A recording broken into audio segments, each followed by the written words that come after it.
Hello dear students, I am Sumit sir और मैं लेकर आया हूँ आज आपके लिए सीएसपीए का लेक्चर नंबर 3। देखिए, सीएसपीए के पिछले लेक्चर में हम लोगों ने शुरू किया था time domain response of second order system. ठीक है, और इस हेडिंग में हम लोग पिछले टर्म पे ये पढ़े थे कि जो सेकेंड ऑर्डर सिस्टम है उसको इस तरह के क्लोज लूप ब्लॉक डायग्राम से हम लोग रिप्रेजेंट करते हैं। ठीक है, तो यहाँ पे जो इसका फॉरवर्ड लूप गेन होता है वो कितना होता है, omega N square upon s square plus 2 zeta omega N s. ठीक है, ये जी ऑफ एस का वैल्यू होता है। अब देखिए, इसके बाद यहाँ पे यूनिटी फीडबैक दिया गया है, ये आपको मालूम है। जब इसका हम ट्रांसफर फंक्शन निकालेंगे, क्लोज लूप ट्रांसफर फंक्शन, तो होगा C of S upon R of S. ठीक है, और इसका फॉर्मूला आपको मालूम ही है क्या होता है, कि C of S upon R of S is equal to G of S upon 1 plus G of S into H of S. ठीक है, यहाँ एच ऑफ एस का मान 1 है। तो इस फार्मूला से जब हम क्लोज लूप ट्रांसफर फंक्शन निकालेंगे तो ये आता है omega N square upon s square plus 2 zeta omega N S plus omega N square. इसको पिछले लेक्चर में मैंने करके दिखाया था। ठीक है, तो चलिए, ये तो हो गया। यानी ये जो हमारा सेकेंड ऑर्डर सिस्टम है, इस सिस्टम को अगर हमें, ये तो वैसे तो क्लोज लूप सिस्टम है, लेकिन इसको अगर हमें ओपन लूप सिस्टम से दर्शाना हो तो हम ऐसे दर्शा सकते हैं कि ये हो गया इनपुट, ये हो गया आउटपुट, और इनपुट का ट्रांसफर फंक्शन, आउटपुट का ट्रांसफर फंक्शन, और ये हो गया बीच में उसका गेन। ठीक है, इस पूरे क्लोज लूप कंट्रोल सिस्टम का गेन हो गया जो यहाँ पे आया है। ठीक है, तो उसको बीच में ऐसे मैंने बॉक्स बना के लिख दिया है। अब देखिए, अब हमें, वैसे तो हमें इसका टाइम डोमेन, इस सिस्टम का हमें टाइम डोमेन रिस्पांस ज्ञात करना है स्टेप इनपुट के लिए। हमारे सिलेबस में केवल स्टेप इनपुट है, मतलब हमें सी ऑफ टी ज्ञात करना है कि यहाँ पे सी ऑफ टी का वैल्यू कितना आएगा। ठीक है, किस तरह का ग्राफ आएगा, ये सब हमें पता करना है। किसके लिए? स्टेप इनपुट के लिए। यानी जब इनपुट यू ऑफ टी होगा, जब यहाँ पे इनपुट यू ऑफ टी होगा, तो यहाँ पे हमें ज्ञात करना है कि सी ऑफ टी का वैल्यू कितना आएगा। यही हमारा लास्ट उद्देश्य यही है इस हेडिंग में। ठीक है, लेकिन उसको करने से पहले कुछ और भी कई सारे काम हमको करने पड़ेंगे। जैसे सबसे पहले तो हमें ये समझना पड़ेगा कि इस सिस्टम का पोल कैसे निकलेगा। ठीक है, तो उसको हमें समझना पड़ेगा पहले। तो देखिए, तो सबसे पहले मैंने बताया था कि आपको पोल्स हम कैसे निकालेंगे। तो पोल्स निकालने के लिए ये जो हर दिख रहा है आपको, ये जो हर, इसको हम 0 के बराबर करेंगे तो यस का ये फार्मूला आ जाएगा। ये श्रीधराचार्य के द्विघात समीकरण हल करने का जो फार्मूला होता है ना, उससे आया है। तो ये कोई बड़ी बात नहीं है, आप इसको, मैं पिछले टर्म पे इसको करके भी दिखाया था आपको, तो ये आ गया आपको। चलिए, तो यस का, इसमें यस के 2 वैल्यूज हैं। आप देखिए, यहाँ प्लस माइनस है, तो यस के ये 2 वैल्यूज हैं। ठीक है, minus zeta omega N plus omega N under root zeta square minus 1, और minus zeta omega n minus omega N under root zeta square minus 1।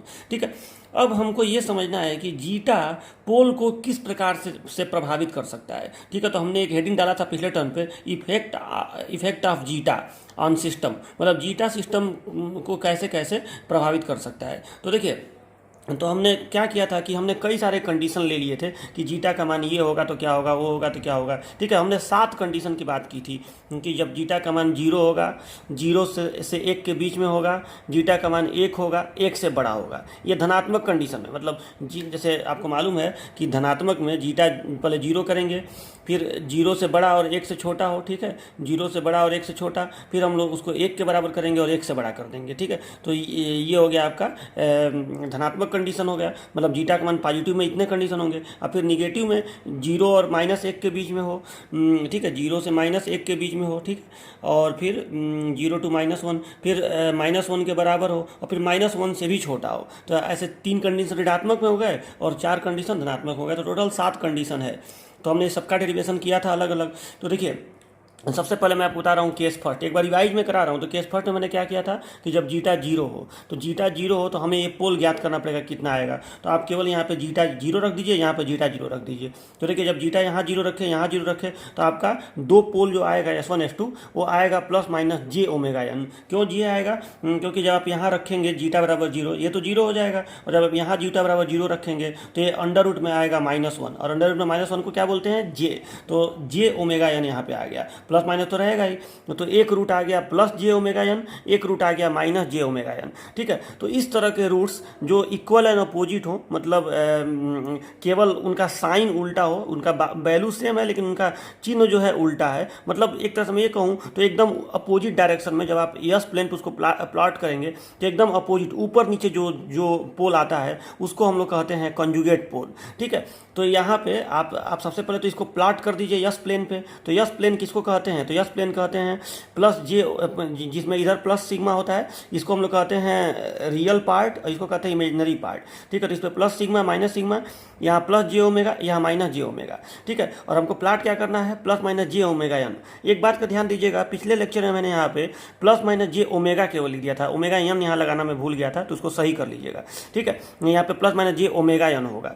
तो अब देखिए, तो इसको हम प्लाट करेंगे तो जाहिर सी बात है प्लस जे ओमेगा एन। इस देखो यहाँ पे जो पोल आया है ये कॉम्प्लेक्स नंबर है, और कॉम्प्लेक्स नंबर में भी केवल इमेजनरी पार्ट इसमें है, रियल पार्ट नहीं है। कॉम्प्लेक्स नंबर में दो पार्ट होते हैं ना, एक होता है रियल पार्ट, एक होता है इमेजनरी पार्ट। कॉम्प्लेक्स नंबर आप जानते हैं कि ऐसे लिखाता है, तो इसको हम लोग कहते हैं रियल पार्ट, इसको कहते हैं इमेजनरी पार्ट। तो इसमें केवल और केवल कॉम्प्लेक्स नंबर में इमेजनरी पार्ट है। ठीक है, तो इसको हम लोग इस एक्सिस पे दर्शाएंगे, ऊपर प्लस जे ओमेगा एन और नीचे माइनस जे ओमेगा एन, ऐसे दिखाएंगे। तो ये कॉम्प्लेक्स नंबर है जिसमें केवल इमेजनरी पार्ट है और एक कंजुगेट है, क्योंकि ऊपर नीचे मिल रहा है एकदम अपोजिट डायरेक्शन में। तो इस बात को हम यहाँ बता देंगे कि poles are complex conjugate, poles are complex conjugate with imaginary part only. हो गया ये कंक्लूजन। उसके बाद जब आपको मैं बताया था कि जब भी पोल्स इस साइड में मिलता है तो सिस्टम स्टेबल होता है, जब भी पोल्स इस साइड में मिलता है तो सिस्टम अनस्टेबल होता है। लेफ्ट हाफ प्लेन में मिलेगा तो स्टेबल, राइट हाफ प्लेन में मिलेगा तो अनस्टेबल, और इस पर मिलेगा इमेजनरी वाले लाइन पर तो सिस्टम क्या होगा?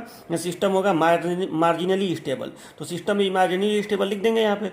और देखो, रिस्पांस इज अनडैम्प्ड, इसकी चर्चा अभी हमें नहीं करनी है, इसका डेरिवेशन मैं आपको करके दिखाऊंगा कि ये अनडैम्प्ड कैसे होगा और अनडैम्प्ड का मतलब क्या हुआ। तो इस लाइन को तो बस इस यहाँ पे लिख देना है, आपको रट के लिख देना है, इसको मैं अभी एक्सप्लेन करूंगा। ठीक है, आज इसी का दिन है तो आज मैं बताऊंगा आपको कैसे अनडैम्प्ड आ जाता है। तो रिस्पांस इज अनडैम्प्ड, आप बस याद करिए। रिस्पांस की बात तो अभी मैं कहा था, बस इसको याद करना है। ठीक है, तो तीन बातें लिखना है। Poles are complex conjugate with imaginary part only, system is marginally stable और रिस्पांस इज अनडैम्प्ड। तो ये हो गया पहला केस। ठीक है, ये मैंने कराया भी था पहले टर्म पे। अब दूसरा केस देखिए, ये हो गया दूसरा कंडीशन, जब जीटा का मान क्या हो।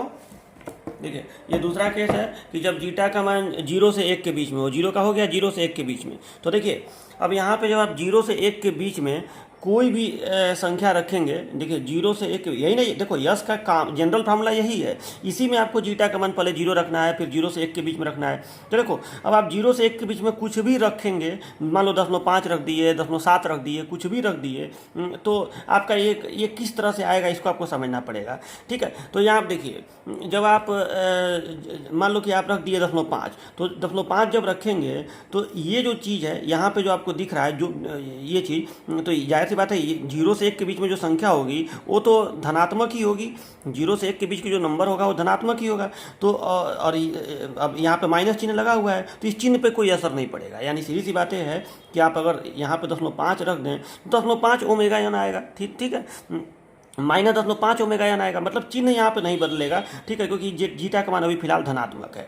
ठीक है, लेकिन यहाँ जरा देखिए, तो यहाँ ये होगा कि अगर ये संख्या 0 से 1 के बीच में है तो उसका वर्ग करेंगे तो जाहिर सी बात है वो और ज़्यादा छोटा हो जाएगा। मान लो 0.5 है तो 0.5 का वर्ग 0.25 हो जाएगा, और ये 1 है तो यहाँ पर निश्चित है कि घटाने पर माइनस में आएगा। ठीक है, घटाने पर जो भी उत्तर आएगा, मान लो आएगा 0.75 तो माइनस में आएगा, माइनस। तो इसको हम इस माइनस वाले वर्गमूल को ऐसे लिख सकते हैं कि इसका वर्गमूल प्लस में, और इसमें अंदर गुणा कर सकते हैं, इसमें ऐसे गुणा कर सकते हैं जे का। ठीक है, तो यानी अब ये जे जो है उसको हम चाहें तो यहाँ लिख सकते हैं। ठीक है, इसको यहाँ लिख सकते हैं, और अंदर क्या होगा? Zeta square minus 1। ठीक है, अंदर जीटा स्क्वायर माइनस 1 ही होगा, मतलब हमको अब केवल उसके डिफरेंस से मतलब है। ठीक है, उसके केवल डिफरेंस से मतलब है 0.75, लेकिन जे को हम अलग से कर देंगे क्योंकि अंडर रूट में -1 आया, और वो जे को बाहर यहाँ इसके साथ दिखा देंगे। तो हमारा उत्तर क्या आया? आप देखो, इसको हल करने पर इस वाले कंडीशन में जब जीटा का मान 0 से 1 के बीच में है तो S1 S2 का मान क्या आया? ये वाला चीज तो वही रह गया, माइनस जीटा ओमेगा एन। अब देखो, कुछ बच्चे जीटा का मान रख के हल कर रहे हैं, मान रखने की जरूरत नहीं है। देखो, बात ये है कि है तो ये एक नंबर ही ना, ये जीटा भी एक नंबर है, ओमेगा एन भी एक नंबर ही है, आखिर ये कोई ना कोई संख्या से ही तो प्रदर्शित किया जाएगा। तो यहाँ पे ये बता रहा है कि ये चीज आपका डिस्टर्ब नहीं होगा, जो चिन्ह है माइनस वही चिन्ह माइनस रहेगा, जीटा ही रहेगा जो भी उसका मान हो, और बस 0 से 1 के बीच में होगा, और ओमेगा एन ही रहेगा। ठीक है, लेकिन यहाँ पे जे ओमेगा एन आ जाएगा अंडर रूट जीटा स्क्वायर -1, जब 0 से 1 में वैल्यू होगी तब। तो वही यहाँ पे मैं दिखाया हूँ।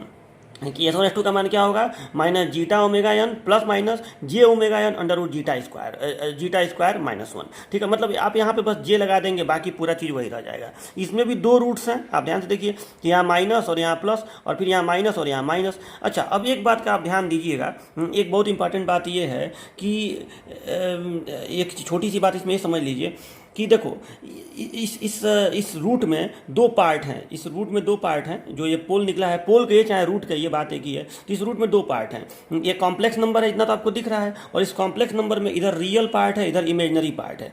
ठीक है ना, इधर रियल पार्ट है, इधर इमेजनरी पार्ट है। इसका जब पोल आप निकाले हैं तो पोल में दो भाग हैं, एक भाग है ये कहलाएगा रियल पार्ट, और ये इतना कहलाएगा इमेजनरी पार्ट। तो देखो इस तरह की चीज़ को जब दर्शाना होता है जिसमें रियल भी हो इमेजनरी हो, तो इस यस प्लेन पर आप ऐसे दर्शाएंगे, ये होता है रियल वाली लाइन और ये होता है इमेजनरी वाली लाइन।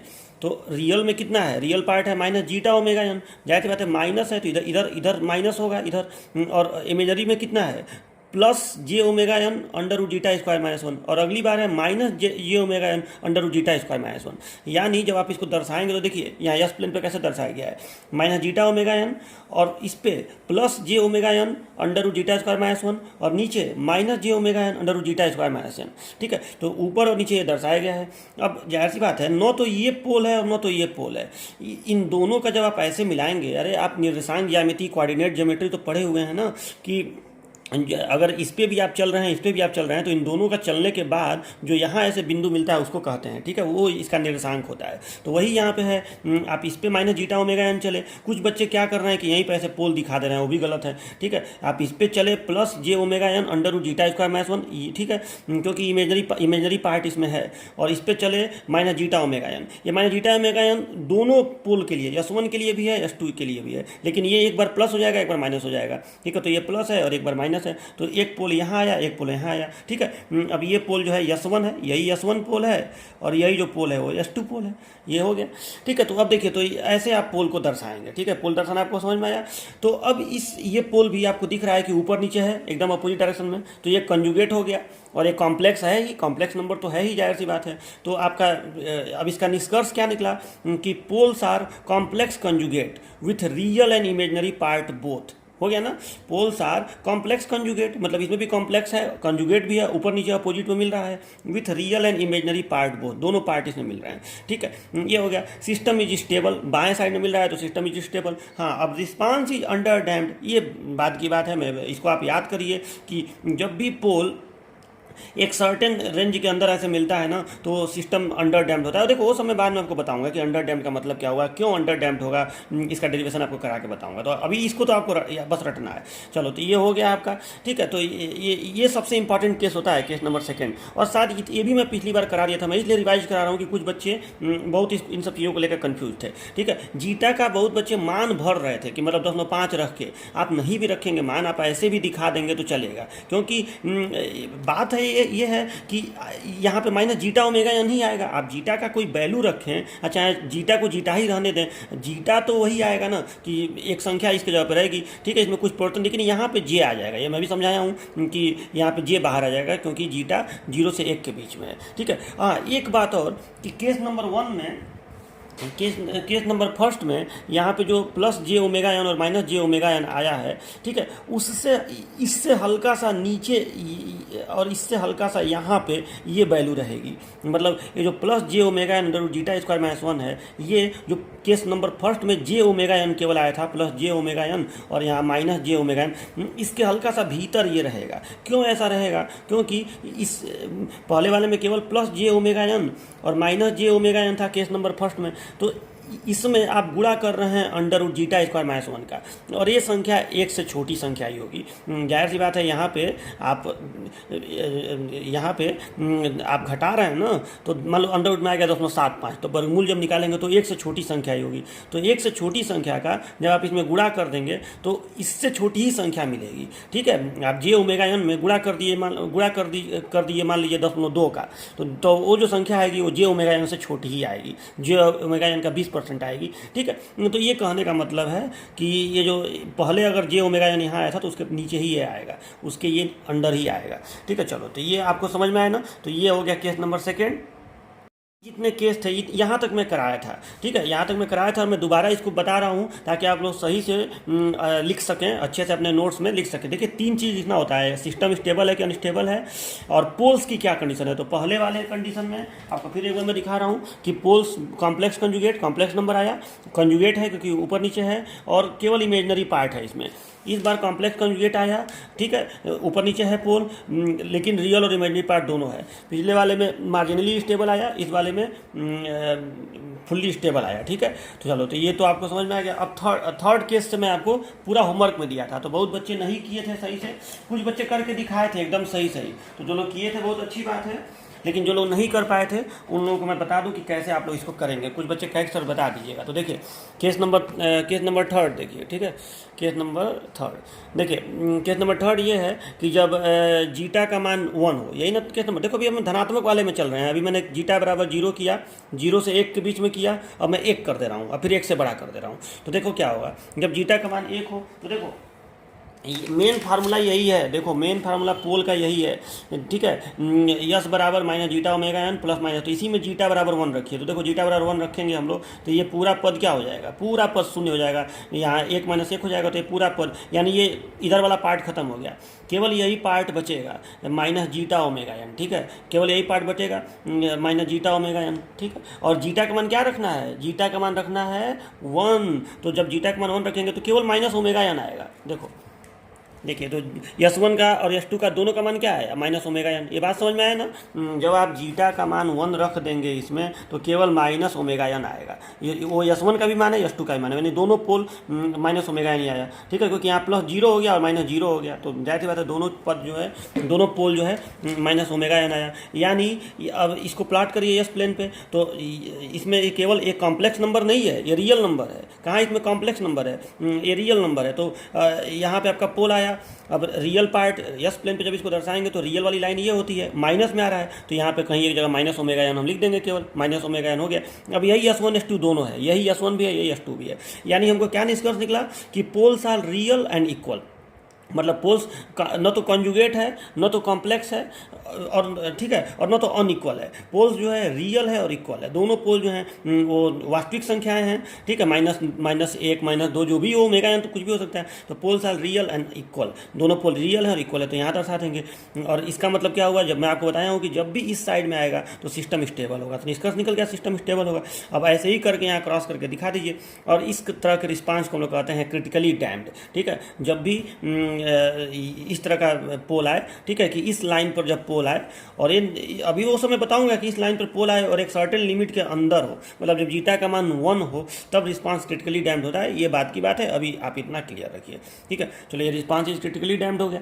चलो अब अगला केस 1 से बड़ा करिए, जीटा का मान 1 से बड़ा करिए। तो फिर इस फॉर्मूला में यहाँ जीटा को 1 से बड़ा रख के आपको देखना है। तो देखो अभी इस बात को ध्यान समझिए, जीटा जब 1 से यहाँ बड़ा हो जाएगा तो जाहिर सी बात है ये जो संख्या है ये तो माइनस जीटा ओमेगा यानी रहेगी, ये नहीं, ये ऐसा नहीं होगा कि ये प्लस हो जाएगा, क्योंकि 1 से बड़ी संख्या यानी 1.5 हो गया, 2 हो गया, जो भी आप रखेंगे उतना ओमेगा एन आएगा। तो जीटा ओमेगा एन ही माइनस पहले से है तो माइनस रहेगा ही रहेगा, तो माइनस जीटा ओमेगा एन। जरा यहाँ की परिस्थिति देख लीजिए। तो यहाँ अगर 1 से बड़ी संख्या आप रखेंगे तो उस कंडीशन में अंतर धनात्मक आएगा, और जब धनात्मक अंतर आएगा तो सीधी सी बात है कि यहाँ पे जे बाहर नहीं आएगा, यानी पोल जो है यही आ जाएगा। S1 S2 का मान एकदम सेम यही रहेगा ही, ठीक है। अब कुछ बच्चे क्या कर रहे थे कि जीटा का मान भर के दिखा रहे थे कि 1.5 होगा तो जीटा का मान इतना ओमेगा यानी इतना सब आएगा, ठीक है। उतना करने की जरूरत नहीं है, आप सीधे यही उतार दीजिए। जीटा एक वेरिएबल है ना, तो आप किसी एक के लिए क्यों दर्शा रहे हैं कि जीटा का मान माना इतना, बहुत बच्चे माना करके कर रहे थे, उतना करने की जरूरत नहीं है। आपका सीधे यही चीज़ आ जाएगा, जे इसमें नहीं आएगा। क्यों नहीं आएगा, क्योंकि आप इसको जब घटा रहे हैं तो प्लस में ही आ रहा है, तो जीटा की जगह पे जीटा ही होगा, ठीक है। तो देखिए तो यहाँ पे मैंने देखो उतार दिया है, सीधे उसी चीज़ को उतार दिया हूँ, minus zeta omega N plus minus omega N under zeta square -1। तो इससे आपको क्या पता चल रहा है, ये क्या कॉम्प्लेक्स नंबर है, बिल्कुल नहीं, ये रियल नंबर है, क्योंकि इसमें जे कहीं है ही नहीं। भले ये प्लस लिखा गया और माइनस लिखा गया है, ये पूरा एक रियल नंबर है। 2 संख्याएं इसमें छुपी हुई हैं, minus zeta omega N plus omega N under root zeta square -1। दूसरी संख्या है minus zeta omega n minus omega N under root zeta square -1। यानी ये पोल्स जो हैं वो कॉम्प्लेक्स नहीं है, ठीक है। और अभी प्लाट करेंगे तो ये भी पता चल जाएगा कि कंजुगेट हैं कि नहीं। तो चलो प्लाट करके पहले देखते हैं। अब एक बात और, देखिए, अब आपको पहले ये समझना है कि ये जो दो संख्याएं यहाँ पे, पहले दो संख्याओं को जोड़ा जा रहा है और फिर दो संख्याओं को घटाया जा रहा है। अच्छा, एक बात तो श्योर है कि इस पार्ट में जो मैंने ये जो रियल नंबर है इसमें दो भाग है, तो इसमें इधर भी ओमेगा एन है, इधर ओमेगा एन है, और जो दूसरी संख्या जोड़ी या घटाई जा रही है उसमें भी ओमेगा एन है। ठीक है, इसमें जीटा है और इसमें under root zeta square minus one है। तो देखो, under root zeta square minus one कभी भी जीटा से छोटा ही होगा, इस बात को समझिए। Under root zeta square minus one जो है ये कभी भी जीटा से छोटा ही होगा, क्योंकि मान लो कि जीटा का मान सपोज 4 है, तो यहाँ पे आप 4 का वर्ग माइनस 1 करेंगे तो 4 का वर्ग 16 हो गया, और 16 माइनस 1 करेंगे तो 15 हो गया। अब 15 का वर्गमूल निकालेंगे तो जाहिर सी बात है वो 4 से छोटा ही जाएगा, सीधी सी बात है। ठीक है, तो ये जो संख्या है आपका वो जीटा से छोटा है। मतलब मैं कुल मिला के कहना चाहता हूँ कि ओमेगा एन इधर भी है, ओमेगा एन इधर भी है, इधर जीटा है, इधर under root zeta square minus one है। तो ये पूरा पद जो है, ये जो पूरा पद है, ये इस पद से ये वाला पद बड़ा होगा, ये वाला पद छोटा होगा। ठीक है, तो अब देखिए, अब आप minus zeta omega N plus omega N under root zeta square minus one करेंगे तो ये वाला जो पद है ये बड़ा है, तो उत्तर आपका ऋणात्मक ही आएगा, ऋणात्मक ही आएगा। और जब आप घटाएंगे तो यहाँ भी माइनस यहाँ भी माइनस, तो उत्तर तब तो ऋणात्मक आएगा ही आएगा। दोनों माइनस माइनस जुड़ जाएगा तो उत्तर निगेटिव में ही आएगा। लेकिन जब जुड़ेगा ये वाला और ये वाला, मतलब जब यस1 आप निकालेंगे जोड़ के, तो भी वो उत्तर माइनस में ही आएगा, लेकिन वो छोटा होगा। मतलब छोटा होने का मेरा मतलब ये है कि वो, जैसे मान लो कि वो थोड़ा इस रेखा पर थोड़ा पहले आएगा। रियल में निगेटिव में जो संख्या छोटी होती है वो रियल में बड़ी होती है, तो मतलब तब यस1 का मान बड़ा आएगा जब आप minus zeta omega N plus omega N under root zeta square minus one करेंगे, लेकिन निगेटिव में ही आएगा। और जब minus zeta omega n minus omega n करेंगे तो वो संख्या और छोटी आएगी और निगेटिव में ही आएगी। तो अब यहाँ पर हमको क्या निष्कर्ष निकला कि चलो इसको प्लाट कर लेते हैं। तो जब प्लाट करेंगे तो केवल रियल वाले लाइन पर दर्शाया जाएगा इसको, और ये दोनों निगेटिव साइड में ही होगा। ये समझने वाली बात है कि निगेटिव साइड में ही दोनों होंगे। क्यों निगेटिव साइड में होंगे? क्योंकि यस1 भी निगेटिव में ही आएगा, क्योंकि ये वाला पद बड़ा है। ठीक है, तो यहाँ पे यस1 आ गया इसी लाइन पर, और थोड़ी देर बाद आपको यस2 भी मिल जाएगा। ठीक है, तो यहाँ हमको क्या पता चला कि ये कॉन्जुगेट तो है नहीं, तो पोल साल और लेकिन रियल है, तो पोल साल real and unequal, poles real होंगे और अनइक्वल होंगे। ठीक है, यहाँ पर देखिए पोल साल रियल एंड इक्वल आया है, यहाँ पोल साल रियल एंड अनइक्वल, लेकिन सिस्टम स्टेबल ही होगा क्योंकि पोल जो है राइट साइड में आ रहा है। और रिस्पांस, इस तरह के रिस्पांस को हम लोग ओवर डैम्ड रिस्पांस कहेंगे, वो बात की बात है। तो ये आपको समझ में आना, यही मैंने आपको होमवर्क में दिया था, ये दिया था, ये दिया था, सातों कंडीशन का दिया था, तो ऐसे इसको करना था। ठीक है, बहुत बच्चे इसमें गलती किए हैं दुनिया भर का। आप देखो, बहुत बच्चे इसको मान के जीटा बराबर कुछ मान लिए हैं, 1.5 मान के निकाले हैं, वो भी ठीक है, लेकिन आप इसको ऐसे भी समझ सकते हैं कि ये होगा तो जाहिर सी बात है एक संख्या यहाँ पे आएगी, एक संख्या यहाँ पे आएगी। अब आप मान के दिखाएंगे तो आप फिक्स रूप से दिखाएंगे कि हाँ इतना यहाँ पे आएगा, इतना ओमेगा एन, और इतना ओमेगा एन यहाँ पे आएगा, माइनस इतना ओमेगा एन माइनस इतना। तो क्या वो कोई फिक्स चीज़ थोड़ी है, वो तो घटता बढ़ता रहेगा ना, जीटा का मान कुछ भी हो सकता है। तो आप बस ये दिखाइए कि इस साइड में दो ठे पोल मिलेगा, एक इधर मिलेगा यस1 और एक इधर मिलेगा यस2। ठीक है, तो चलो ये केस नंबर 4 हो गया। अब केस नंबर 5 देखिए। तो केस नंबर 5 मैंने आपको ये दिया था। ठीक है, केस नंबर 5 आपको क्लियर पता नहीं दिख रहा है कि नहीं, थोड़ा सा इसको 1 मिनट। तो चलिए अब देखिए ये केस नंबर 5। देखो, अब धनात्मक का सारा चीज़ हो गया। देखो, धनात्मक का सारा चीज़ मैंने बता दिया ना कि पॉजिटिव में आपका 0 भी हो गया, 0 से 1 भी हो गया, 1 भी हो गया, और 1 से बड़ा वाला भी हो गया, चारों हो गया। अब ऋणात्मक में चलिए, तो सबसे पहले 0 से -1 वाला, यानी जीटा जो है -1 से बड़ा हो और 0 से छोटा हो, तो इसको ऐसे लिखेंगे। चलो अब इस वाले में जो आपका ये जो चीज़ है, इस वाले में हम लोग, अब देखो थोड़ा सा ये जूम हो गया है तो दिख नहीं रहा है। ठीक है, अब इस वाले फार्मूला में हम लोग जीटा का मान जब 0 से -1 के बीच में कुछ भी लिखेंगे, ठीक है, 0 से -1 के बीच में कुछ भी यहाँ पे रखेंगे तो क्या आएगा, आप सोचिए जरा इसको।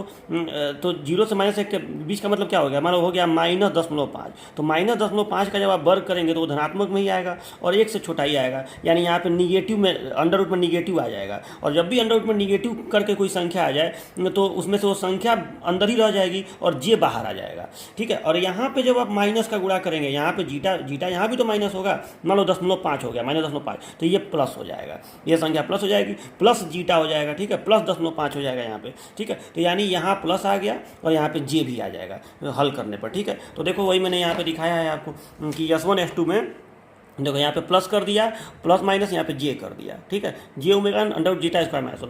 अब कुछ बच्चे इसको मान के किए थे, वो भी ठीक है, लेकिन आपको बिना माने भी ये समझ में आ गया कि यही उत्तर होगा इसका, ठीक है। अब इसको हमें प्लाट करना है, तो यहाँ पे आप साफ देखिए कि यहाँ पे जे भी है, यानी यहाँ पे ये कॉम्प्लेक्स नंबर हो गया। चलो ये कॉम्प्लेक्स नंबर हो गया, यानी इतना तो पता चलेगा कि जो पोल है वो कॉम्प्लेक्स नंबर है, इसमें ये रियल पार्ट, ये इमेजनरी पार्ट, यानी न तो इस लाइन पे आएगा, न तो इस लाइन पे आएगा, वो किसी और चतुर्थांश में आएगा, श्योर हो गया, ठीक है। चलो तो अब पहले रियल वाले लाइन पे प्लस जीटा ओमेगा एन चला जाए, तो चलो प्लस है, यानी अब रियल वाले लाइन पे इधर जाएगा ये, तो प्लस जीटा ओमेगा एन मान लो इतनी दूरी पर है, और इमेजनरी वाले लाइन पे ऊपर जाना है, प्लस जे omega N under root zeta square minus one.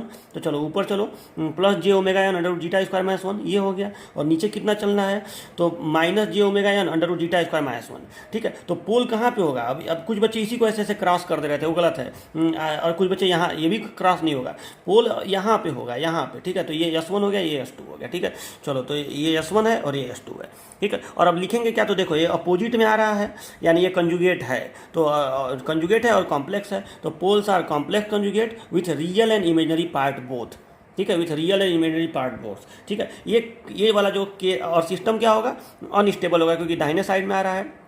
और एक बात और जान लीजिए कि ये जो तीनों केस अब बचा हुआ है ना, जिसमें जीटा का मान निगेटिव में आएगा, मतलब 0 से 1 -1 के बीच में, चाहे -1 के बराबर और -1 से छोटा, इन तीनों में रिस्पांस एक ही होता है, negatively damped response. Response is negatively damped, इसको बोलते हैं, ठीक है। इसके पहले के चारों केस का रिस्पांस जो था, एक का था अनडैम्प्ड, एक का था अंडर डैम्प्ड, एक का था क्रिटिकली डैम्प्ड और एक का था ओवर डैम्प्ड। उसमें आता है धनात्मक वाले में ये 4 रिस्पांस आता है, और सच पूछो तो इन्हीं का अध्ययन भी किया जाता है, लेकिन ऋणात्मक वाले में केवल एक ही तरह का रिस्पांस होता है, जिसको कहते हैं निगेटिवली डैम्प्ड रिस्पांस। सब में यही लिखाएगा, तीनों में निगेटिवली डैम्प्ड रिस्पांस। अब निगेटिवली डैम्प्ड का मतलब वो सब मैं आपको बाद में बताऊंगा। तो ये आपको समझ में आया, यही आपको होमवर्क में दिया था, तो बहुत बच्चे इसको गलती किए थे, कुछ बच्चे सही सही एकदम किए थे, ठीक है। तो ऐसे करके दिखाना था आपको, ठीक है। तो अब आपको समझ में आया ना, ये हो गया। और देखिए ये जो केस नंबर 5 है, आप देखिए तो इससे मिलता जुलता ये केस है। देखो ये जो केस है, ये कहीं ना कहीं इस वाले केस से मिलता जुलता ये कंडीशन है ना, आप देखिए इस वाले कंडीशन से मिलता जुलता ये कंडीशन है कि नहीं। जब 0 से 1 के बीच में आया था तो भी देखिए कॉम्प्लेक्स कंजुगेट आया था, ठीक है। लेकिन इस साइड में देखो, दोनों में कितना अंतर दिख रहा है आपको, कि यहाँ पे S1 S2 बाएं साइड में, ठीक है, और यहाँ पे S1 S2 दाएं साइड में, ठीक है। इसमें भी रियल और इमेजनरी पार्ट था, इसमें भी रियल और इमेजनरी पार्ट है, ठीक है। तो ये आपका होगा, ठीक है। चलो तो इतना तो आपको क्लियर समझ में आया। अब और भी केस देख लिया जाए। देखिए अगला केस क्या है, हम निगेटिव वाले में अब चल रहे हैं, तो अब जीटा को पहले -1 कर दो। तो जीटा को जब हम -1 करेंगे, मतलब इस फार्मूला में आपको यहाँ पे -1 रखना है, ठीक है। अब इस फार्मूला में आपको यहाँ पे -1 रखना है, यहाँ पे जीटा का मान -1 रखिए। तो जब आप -1 रखेंगे तो जाहिर सी बात है ये पूरा पद 0 हो जाएगा, ठीक है, 0 हो गया। और यहाँ पे -1 रखेंगे तो प्लस हो गया, जीटा का मान -1 रखेंगे तो ये प्लस हो गया, और प्लस ओमेगा एन हो गया। जीटा तो फिक्स है ना कि -1 आप रख दिए, ठीक है। तो जब जीटा का मान फिक्स है, कोई रेंज तो है नहीं, जीटा का मान फिक्स है, तो वो रख के देखिए, तो -1 रखेंगे तो ये हो जाएगा प्लस ओमेगा एन, ठीक है। तो ये प्लस ओमेगा एन आएगा। तो अब देखिए क्या होगा, जब ये प्लस ओमेगा एन आएगा तो यहाँ पे आप देखिए S1 S2 का मान आ गया प्लस ओमेगा एन, ठीक है। अब प्लस ओमेगा एन को S प्लेन पे प्लाट करिए, तो यहाँ पे ये प्लाट हो जाएगा, केवल इसमें रियल पार्ट है, तो फिर क्या आ गया, poles are real and equal, ठीक है। दाहिने साइड में आया तो सिस्टम इज अनस्टेबल, और निगेटिव वाले में जब भी जीटा का मान निगेटिव होता है तो रिस्पांस एक ही होता है, निगेटिवली डैम्प्ड, तो लिखाएगा निगेटिवली डैम्प्ड रिस्पांस, ठीक है। ये उसी तरह से है, जब जीटा का मान आप 1 रखे थे तो देखिए यहाँ पे आपका आया था S1 S2, तो सिस्टम स्टेबल था, और उसको हम लोग क्रिटिकली डैम्प्ड कहते थे, यहाँ पे निगेटिवली डैम्प्ड कहेंगे, ठीक है। चलिए तो ये आपको समझ में आया ना। और लास्ट केस हो गया जब जीटा का मान -1 से छोटा हो, ठीक है, ये लास्ट केस है। तो जब जीटा का मान आप -1 से छोटा रखेंगे तो आप देखिए यहाँ पे -1 से छोटी संख्या, यानी -0.15, -2, -0.2, सॉरी -2, ठीक है। -1 से छोटी संख्या यानी -2, -3, -3, -4, या दशमलव में -1.5 हो गया, ऐसे कुछ हो गया। तो जब भी आप उससे छोटी संख्या रखेंगे तो जाहिर सी बात है यहाँ वर्ग होगा तो धनात्मक ही हो जाएगा, और जब धनात्मक हो जाएगा तो यहाँ पे -1 है, तो जाहिर सी बात है यहाँ पे आपका कॉम्प्लेक्स नंबर नहीं आएगा। देखो मान लो 2 है, -2 है, तो -2 का वर्ग हो गया 4, तो 4 - 1 बराबर 3 हो गया तो 3 का वर्गमूल तो धन धन में ही होगा, कोई ऐसा नहीं ना कि -3 आ रहा है। तो यानी ये पार्ट सेम कुछ में यही रह गया। और यहाँ पे भी आप रखेंगे, बस एक अंतर आएगा कि जब माइनस रखेंगे तो यहाँ प्लस हो जाएगा। और यहाँ पे अब जीटा का कोई फिक्स मान तो है नहीं, वो तो कुछ भी हो सकता है। तो यहाँ पे आप इसका उत्तर माइनस जीटा ओमेगा एन ही रहने देंगे। ठीक है, तो ये हो गया आपका माइनस जीटा ओमेगा एन ही इसका रहने देंगे। तो वही मैंने इसका दिखाया है यहाँ पे, आप देखिए कि यहाँ पे जब जीटा का मान -1 से छोटा है तो S1 S2 का मान हो गया यहाँ पे प्लस हो गया, और प्लस माइनस यहाँ पे जे नहीं आएगा, ओमेगा एन जीटा स्क्वायर -1 हो गया। तो अब देखिए इसको हम प्लाट करके देख लेते हैं। तो ये पूरा का पूरा रियल नंबर है, इसमें रियल और इमेजिनरी दोनों नहीं है, यानी ये रियल नंबर ही है, कॉम्प्लेक्स नंबर नहीं है। चलो इसको प्लाट किया जाए। तो देखिए इस साइड में जीटा ओमेगा एन और plus omega N under zeta square -1। ठीक है, और एक रूट क्या है, एक पोल क्या है S2 zeta omega n minus omega N under zeta square -1। अब देखिए प्लस और प्लस जब ये दोनों जुड़ेगा तो प्लस में ही उत्तर आएगा, और जब ये घटेगा तो ये वाली चीज़ छोटा होगा। मैंने अभी आपको समझाया था ये छोटा होगा, क्योंकि इसमें भी ओमेगा एन है, इसमें भी ओमेगा एन है। यहाँ जीटा से गुड़ा है, यहाँ अंडर जीटा स्क्वायर -1 से गुड़ा है। ये जो चीज़ है अंडर जीटा स्क्वायर -1, ये जीटा से छोटा ही होगा, यानी ये गुणनफल छोटा आएगा और ये गुणनफल बड़ा आएगा। ठीक है, तो अब जब आप इस बड़ी संख्या में से छोटी संख्या घटाएंगे तो जो घटनफल आएगा वो प्लस में ही आएगा। ठीक है, यानी S2 भी प्लस में होगा और S1 भी प्लस में होगा, लेकिन S2 थोड़ा छोटा होगा क्योंकि S2 घटाया जा रहा है। तो देखो यहाँ S2 को मैं थोड़ा पहले दिखाया हूँ, यहाँ देखिए, और S1 को थोड़ा बाद में दिखाया हूँ। अब S1 का मान क्या है, zeta omega N plus omega N under zeta square -1, और S2 का मान क्या है, zeta omega n minus omega N under zeta square -1। ये S2 का मान है, आपको ये समझ में आ रहा है ना। ठीक है, तो ये आपका S2 का मान है और ये S1 का मान है। ओके, तो अब देखिए अब यहाँ पे पोल जो है रियल हैं और अनइक्वल हैं, कंजुगेट का तो सवाल ही पैदा नहीं होता है। तो देखिए पोल साल real and unequal, system unstable ही होगा, और निगेटिव जीटा है तो निगेटिव जीटा के लिए तो बस निगेटिवली डैम्प्ड होता है। ये राइट हैंड प्लेन में आया है। ठीक है, तो ये चीज़ आपको मैं ऐसे करने को बोला था। ठीक है, तो बहुत लोगों ने अच्छा किया, जिन्होंने नहीं किया वो लोग इसको कर लीजिएगा। अब देखिए आप लोग करिएगा क्या कि जो लोग किए भी हैं वो लोग भी ये पूरा अब मैं जैसे बताया हूँ मेरे बताने के हिसाब से आप इसको उतार लीजिएगा अपने कॉपी पर। ठीक है, अच्छे से पूरा केस जो है ये वाला कंडीशन। ठीक है, फिर और कहाँ गया, स्क्रीनशॉट आप ले लीजिएगा। तो ये वाला कंडीशन और फिर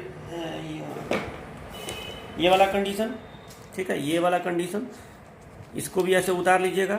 ठीक है, इसमें ध्यान दीजिएगा, जब इसमें रियल और इमेजनरी दोनों पार्ट आएगा तो बताया हूँ ना, इस पर आप चलेंगे। और मैक्सिमम लोग इसमें इसी केस में गलती कर रहे थे, इसमें भी चलेंगे और इसमें भी चलेंगे। कुछ बच्चे यहाँ ऐसे पोल दिखा दे रहे थे, ऐसा मत करिए ना, इसमें भी चलेंगे इसमें भी चलेंगे और पोल यहाँ दिखाएंगे। ठीक है, और इस वाले कंडीशन में भी। ठीक है, इसके बाद ये वाला कंडीशन था। ठीक है, इसके बाद ये वाला कंडीशन, ये भी बना लीजिएगा अच्छे से, जैसे लिखा हूँ वैसे ही अपने कॉपी पर लिख लीजिएगा। ठीक है, और फिर ये वाला कंडीशन और फिर ये वाला कंडीशन। ठीक है, ये जो पहला पेज है तो पहला पेज तो आपको मैं पढ़ाया ही था। ठीक है, तो इसको अच्छे से केस नंबर फर्स्ट जो है यहाँ पे लिखा हूँ, ये सब अच्छे से लिख लीजिएगा। चलो, और एक चीज़ ये जरूर याद रखिएगा कि जो सेकंड वाला केस है इसमें ये जो आएगा यहाँ पे और यहाँ पे, वो फर्स्ट वाले केस से हल्का सा नीचे आएगा, क्योंकि फर्स्ट वाले केस में केवल प्लस जे ओमेगा एन है और माइनस जे ओमेगा एन है। से फर्स्ट वाले केस में केवल प्लस जे ओमेगा एन है, माइनस जे ओमेगा एन है। ठीक है, और इस वाले में इसमें गुड़ा हुआ है अंडर जीटा स्क्वायर -1 का, तो ये संख्या छोटी होगी 1 से, इसलिए ये थोड़ा सा पुराने वाले से नीचे आएगा। ठीक है, पहले वाले थोड़ा सा नीचे आएगा। ये असल में समझना जरूरी इसलिए है कि बाद में इन सब चीज़ों का भी काम पड़ेगा जब आप रिस्पॉन्स निकालेंगे। तो ये तो हो गया पिछले लेक्चर की बात, जो मैं आपसे कहा था कि जिनको नहीं आएगा उनको मैं कंप्लीट करा दूंगा, तो ये मैंने कंप्लीट करा दिया। ठीक है, तो देखिए डियर स्टूडेंट्स, अब हमारा अगला हेडिंग रहेगा time domain response of second order system for step input. मतलब अब हम एक स्टेप इनपुट देकर और टाइम डोमेन रिस्पांस निकालेंगे। ठीक है, जिससे हमें सिस्टम के रिस्पांस की जानकारी हो जाएगी कि ये जो आउटपुट है ये समय के रेस्पेक्ट में किस तरह से वेरी करेगा, और वो टाइम के रेस्पेक्ट में, मतलब वो फ्रीक्वेंसी डोमेन में नहीं बल्कि टाइम डोमेन में हमें आउटपुट पता चलेगा। यानी मैं डायरेक्टली कहूँ तो हमें C(t) पता चलेगा। ठीक है, कि ये कितना आएगा। तो चलो यही हमें निकालना है, और स्टेप इनपुट के लिए इनपुट यहाँ पे स्टेप इनपुट रहेगा। ठीक है, तो अभी इसके पहले का जो हेडिंग था उसमें केवल ये लिखा था मैं time domain response of second order system, तो उसमें मैंने केवल आपको सेकेंड ऑर्डर सिस्टम को समझाया कि सेकेंड ऑर्डर सिस्टम क्या होता है, उसके पोल्स क्या होते हैं। ठीक है, और जीटा वगैरह के बारे में आपको बताया था। अब देखिए, तो अब एक सेकेंड ऑर्डर सिस्टम बनाया जाए, तो सेकेंड ऑर्डर सिस्टम को एक ओपन लूप सिस्टम से अगर मुझे दिखाना हो तो मुझे इसका जो क्लोज्ड लूप ट्रांसफर फंक्शन होता है वो यहाँ पे लिखना पड़ेगा। तो closed loop transfer function second order system का क्या होता है, तो आपको याद होगा कि ये होता है omega N square upon yes square plus 2 omega N into S plus omega N square. ये क्लोज्ड लूप ट्रांसफर फंक्शन होता है सेकेंड ऑर्डर सिस्टम का। ठीक है, यहाँ पे यस पे 2 घात है, इसीलिए सेकेंड ऑर्डर सिस्टम है। अच्छा, इनपुट यहाँ पे रहेगा आर ऑफ यस और आउटपुट यहाँ पे रहेगा सी ऑफ यस। ठीक है, ये हो गया। अब देखिए हमको देना है स्टेप इनपुट। तो आपको मालूम है कि फॉर स्टेप इनपुट सी, ये जो आर ऑफ यस है, for step input R of s का वैल्यू यू ऑफ टी हो, मतलब आर ऑफ यस जो है यहाँ पे इनपुट जो है वो यू ऑफ टी होगा। स्टेप इनपुट का मतलब अगर टाइम डोमेन में आप देखें तो स्टेप इनपुट को यू ऑफ टी लिखते हैं, और यू ऑफ टी का जो ट्रांसफर फंक्शन होता है वो 1/यस होता है। ठीक है, यू ऑफ टी का मतलब एक, मतलब ऐसा इनपुट जिसका मान हमेशा फिक्स हो। इसको स्टेप इनपुट का ग्राफ ऐसे बनता है। यू ऑफ टी का ग्राफ आपको मालूम होगा कि ऐसे बनता है, इस तरह से। ठीक है, ये जो इनपुट है इसका मान हमेशा हमेशा कांस्टेंट वैल्यू रहेगा। ठीक है, इसी को हम लोग कहते हैं स्टेप इनपुट। ठीक है, तो इसका मान 1 है, तो 1 का ट्रांसफर फंक्शन क्या होता है 1/यस। तो सीधी सी बात यह है कि अगर स्टेप इनपुट हो तो देखो इतना सब हमें अब लिखने की जरूरत नहीं है। अगर स्टेप इनपुट हो तो आर एफ एस का मान होगा 1/यस, मतलब इनपुट का जो ट्रांसफर फंक्शन है वो 1/यस होगा। ठीक है, अब देखिए अब इस सी ऑफ एस का मान क्या होगा। तो देखिए मैं आपको कई बार बताया हूँ ये चीज़ कि अगर हमें आउटपुट निकालना हो और हमें सिस्टम का गेन पता हो तो आउटपुट बराबर हो जाएगा input into gain, R of s into ये, और आर ऑफ यस क्या है 1/यस है। ठीक है, तो आर ऑफ यस इंटू ये जो गेन आपको दिख रहा है, इन दोनों का आप गुणा कर रहे तो ये निकल आएगा। तो R of s into G of s. ठीक है, तो ये आपका ये निकल जाएगा सी ऑफ यस। ठीक है, तो यहाँ पे आप कर देंगे सीधे, इतना याद लिखने की जरूरत नहीं है। C of S equal to हो गया 1/यस into omega N square upon yes square plus 2 omega N into S plus omega N square. ये हो गया। ठीक है, अब हमें इसी को हमें सॉल्व करना है। ठीक है, इस चीज़ को हमें सॉल्व करना है। तो देखो ये हमारा सी ऑफ एस का एक जनरल फार्मूला हो गया कि हमेशा सी ऑफ एस के जब मैं यही यूज करूंगा कि C of S is equal to 1/यस omega N square upon yes square plus 2 omega N S plus omega N square. अब इसमें भी जीटा के अलग अलग कंडीशन के लिए मैं ये रिस्पांस का मतलब टाइम डोमेन में रिस्पांस का मतलब सी ऑफ टी, बार बार बता रहा हूँ। ठीक है, तो हमें सी ऑफ टी निकालना है, लेकिन इसको भी उन्हीं 7 कंडीशन के लिए मैं निकालूंगा जिसके लिए मैं पोल निकाला था। तो सबसे पहले केस फर्स्ट। ठीक है, देख रहे हैं ना, एकदम सिस्टमेटिक तरीके से मैं आपको बता रहा हूँ। केस फर्स्ट, तो केस फर्स्ट सबसे पहले हम लोग जो उसमें लिए थे वही इसमें लिया जाए। तो when zeta is equal to 0। ठीक है, इसमें भी पहले धनात्मक वाला काम कर लिया जाए। तो zeta is equal to 0, zeta जब 0 से 1 के बीच में हो, जीटा जब 1 के बराबर हो और जीटा जब 1 से बड़ा हो। ठीक है, तो इन सभी कंडीशंस के लिए हम लोग जीटा का सभी कंडीशंस के लिए हम लोग सी ऑफ टी निकाल लेंगे और फिर छोटे वाले में भी चलेंगे। हालांकि छोटा वाला जो होता है 0 से छोटा वाला उसका क्वेश्चन ज़्यादा आता नहीं है। ज़्यादा क्वेश्चन इन्हीं चारों का आता है और इन्हीं चारों का रिस्पांस जो है वो अलग तरह का रिस्पांस होता है, जैसे undamped, under damped, critically damped, over damped, ये सब इन्हीं चारों में होता है। उसमें तो केवल निगेटिवली डैम्ड होता है। तो ज़्यादातर क्वेश्चन इसी का आता है, खास करके इसका क्वेश्चन ज़्यादा आता है। ठीक है, 0 to 1 वाला, जब जीटा का मान 0 से 1 में हो और जब अंडर डैम्ड जिसका रिस्पांस आता है उसका क्वेश्चन ज़्यादा आता है। अगर एग्जाम में मेंशन न किया रहे, केवल यही हेडिंग दे दिया रहे कि स्टेप इनपुट के लिए सेकंड ऑर्डर सिस्टम का टाइम डोमेन रिस्पांस निकालिए, तो उस कंडीशन में भी इसी का केवल जनरली करके दिखाया जाता है। अंडर डैम्ड वाले का मतलब जीटा का मान जब 0 से 1 के बीच में हो, उसी वाले का। जीटा का मान 0 वाले के लिए, चाहे 1 वाले के लिए, चाहे 1 से बड़े वाले के लिए, जब कहे तभी करना चाहिए। ठीक है, तो और पूरा तो आप करने लगेंगे तो बहुत टाइम लग जाएगा, जाहिर सी बात है। अगर 9 कहे तो आप 0 to 1 वाले का करेंगे, मतलब केस सेकंड वाले का करेंगे। तो चलो अभी छोड़ो, उसको मैं बताऊंगा, अभी आप केस फर्स्ट पे रहिए। तो केस फर्स्ट क्या है, when zeta is equal to 0। तो देखिए जीटा का मान जरा सा अब इसमें 0 रख दीजिए। तो 0 रखेंगे तो इसलिए सी ऑफ एस का मान क्या हो जाएगा। तो देखिए सी ऑफ एस का मान हो जाएगा 1/यस into omega N square upon, यहाँ जीटा का मान 0 रख देंगे तो ये पूरा पद 0 हो जाएगा। तो s square plus omega N square.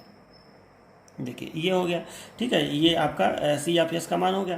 ठीक है, तो यहाँ पे आप देखिए, यहाँ पे आप इसको चाहें तो थोड़ा सा और सटीकता से दिखाने के लिए आप इसको चाहें तो ऐसे भी लिख सकते हैं। देखिए ओमेगा एन स्क्वायर, थोड़ा सा और अच्छा दिखेगा, omega N square into s into s square plus omega N square, थोड़ा सा और सॉलिड दिखने लगा। ठीक है, वही बात है, 1 इसको चाहे अलग लिखो चाहे यहाँ लिख दो।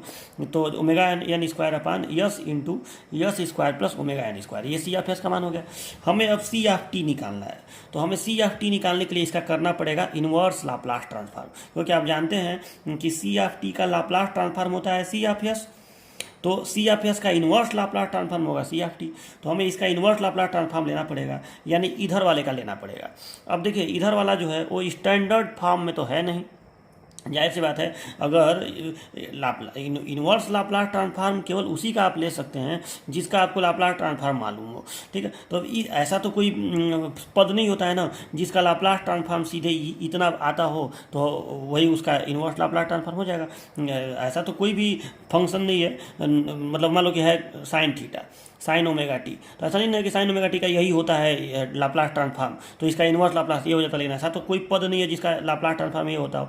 तो हमको ऐसे पदों में इसको तोड़ना पड़ेगा जिसका लाप्लास ट्रांसफॉर्म होता हो, उसी को कहते हैं स्टैंडर्ड फॉर्म में बदलना। तो इसको हमको स्टैंडर्ड फॉर्म में बदलना पड़ेगा। तो उसके लिए हमको क्या करना पड़ेगा, तो देखो इसके लिए हम इसका कर देते हैं पार्शियल फ्रैक्शन। ठीक है, तो जब हम इसका पार्शियल फ्रैक्शन करेंगे, ठीक है, तो मैं यहाँ पे इसको ऐसे लिख रहा हूँ। तो देखिए पार्शियल फ्रैक्शन जरा करना सीख लीजिए। हम इसको बराबर करेंगे और देखिए यहाँ पे ये 2 घात वाला फंक्शन है। ठीक है, तो हम इसको ऐसे बदला जाता है। ठीक है, ए अपान आप लिख देंगे ए अपान एस प्लस, देखो थोड़ा सा मैं आपको एक्सप्लेन कर दूं, मान लो आप लोग भूल गए होंगे तो इसको बता दूं। जैसे मान लो ऐसे फंक्शन हो, मान लो है 1 अपान, मान लो है 1 upon X into X square plus 1, इसको आप लोग आपको पार्शियल फ्रैक्शन बनना होता है, इसे करते हैं ए अपान यक्स प्लस यहाँ पे ये सेकेंड ऑर्डर है ना, तो इसको हम लोग ऐसे बी एक्स प्लस सी अपान ये दूसरा वाला यक्स स्क्वायर प्लस 1, ऐसे हम लोग बदलते हैं। ठीक है, इस तरह से ये होता है। और अगर दोनों जो गुणनखंड है वो एक ही मतलब घात वाला हो, मान लो ऐसे हो 1 अपान एक्स प्लस 1 इंटू 1 अपान एक्स प्लस 2, तो ऐसा हो तो हम लोग केवल ऐसे ए अपान एक्स प्लस 1 प्लस बी अपान एक्स प्लस 2 ऐसे करके और ए और बी का मान निकालते हैं। मतलब ये दोनों कांस्टेंट ही आएगा, दोनों संख्याएं ही आएंगी। लेकिन अगर एक आपका एक घात वाला है, दूसरा जो पद है गुणनखंड जो है 2 घात वाला है, तो उसके लिए आपको बी एक्स प्लस सी लिखना पड़ेगा। मतलब यहाँ पे आपको कांस्टेंट नहीं आएगा, बल्कि यहाँ पे भी एक्स का एक लीनियर फंक्शन आएगा। ठीक है, तो ये होता है आपका पार्शियल फ्रैक्शन में। तो इसी सिस्टम का हम प्रयोग करेंगे। तो यहाँ पे आपको दिख रहा होगा कि यहाँ पे 2 पद है, एक 2 गुणनखंड है, एक घात वाला है, एक 2 घात वाला है। तो यहाँ पे आपको ए अपान ऐसे लिखना पड़ेगा, A upon yes plus B S plus C, B S plus C, जहाँ बी और सी क्या है, संख्याएं हैं, मतलब कांस्टेंट है। और यहाँ पे लिखना पड़ेगा ये वाला s square plus omega N square. ठीक है, जबकि जब आप फर्स्ट ऑर्डर सिस्टम का किए थे तो केवल ए अपान और बी अपान वाला करके हो गया था। ठीक है, क्योंकि उसमें दोनों एक घात वाला फंक्शन था। इसमें एक घात वाला गुणनखंड है और दूसरा 2 घात वाला गुणनखंड है। ठीक है, तो ऐसे इसको करना पड़ेगा। अगर दोनों एक घात वाला रहेगा तो ए अपान नीचे वाला पहला गुणनखंड और फिर सीधे बी अपान दूसरा गुणनखंड, जहाँ ए और बी कांस्टेंट है। यहाँ पे ए बी सी 3 कांस्टेंट प्रयोग होंगे और दूसरा वाला आई से लिखाएगा बी एस प्लस सी। अब चलो हमको ए बी सी का मान पता करना है। ठीक है, तो देखो कैसे पता चलेगा। तो देखो इसका तरीका ये होता है कि हम लोग करेंगे क्या कि इधर के पूरे पद में हम लोग अब ऐसे करेंगे, इसको इधर के पूरे पद में हम जब इसको सॉल्व करेंगे तो इधर के पद में हम लोग इससे गुणा कर देंगे, यहाँ ऊपर नीचे। तो जब इससे हम लोग गुणा कर देंगे अंश और हर दोनों में, तो ये ओमेगा एन स्क्वायर केवल हो जाएगा ना। ठीक है, ये ओमेगा एन स्क्वायर हो जाएगा। अभी के लिए काम करिए, इसको अभी यहाँ से मिटा दीजिए 1 मिनट। जैसे हम क्या है ना कि सी ऑफ एस का ये मान है ना, अब इसको पहले अलग से मैं लिख के हल कर रहा हूँ। मैं ऐसे कर दे रहा हूँ, नाउ ओमेगा एन स्क्वायर बटे s into s square plus omega N square. इसको पहले सॉल्व कर लूँ, फिर जो आएगा वही सी ऑफ एस के जगह पे लिख दूंगा। ठीक है, इसको अलग से मैं सॉल्व कर ले रहा हूँ। तो इसको पार्शियल फ्रैक्शन करेंगे तो A upon S plus B S plus C upon yes square plus omega N square. ठीक है, ये हो गया। अब हम लोग क्या करेंगे, तो अब देखिए यहाँ पे दिस इम्प्लाई ऊपर नीचे यहाँ पे गुणा करो इस पूरे हर से। तो जब गुणा करेंगे तो यहाँ पे ये कट जाएगा, तो यहाँ क्या आएगा ओमेगा एन स्क्वायर, लेकिन उधर करेंगे तो इधर भी करना पड़ेगा और इधर दोनों पद में करना पड़ेगा। मतलब यहाँ भी s into s square plus omega N square से गुणा होगा, तो यहाँ क्या बचेगा, यहाँ बचेगा ए इंटू यस तो खत्म हो जाएगा, s square plus omega N square. ये आपको समझ में आया ना। यहाँ पे जब हम गुणा करेंगे ऊपर, जैसे यहाँ हम ऊपर गुणा किए समीकरण के इस तरफ हम ऊपर गुणा किए s into s square plus omega N square, तो ये और ये कट जाएगा।